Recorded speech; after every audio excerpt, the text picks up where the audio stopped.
আসসালামু আলাইকুম রহমতুল্লাহ তাআলা বারাকাতুহু। ভিউয়ার্স, চরমোনাইয়ের সাথে আওয়ামী লীগের একটা এক্সট্রা ম্যারিটাল অ্যাফেয়ার্স ছিল।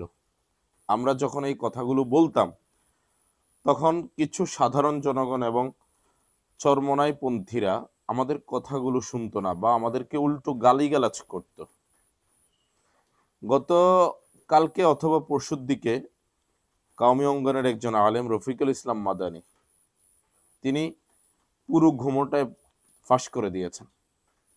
তিনি রিমান্ডে যাওয়ার একটা ঘটনাকে কেন্দ্র করে তিনি বলেছেন যে যখনই আমাকে বলা হয়েছে যে কিছু বক্তার কথা বলার জন্য যারা মাঠে ময়দানে সক্রিয় ভূমিকা রাখছে সরকারের বিরুদ্ধে, তখন আমি সেখানে চরমোনাইয়ের নামটা দিয়েছিলাম, কিন্তু তারা সেই নামটাকে কেটে দিয়েছে লাল কলম দিয়ে।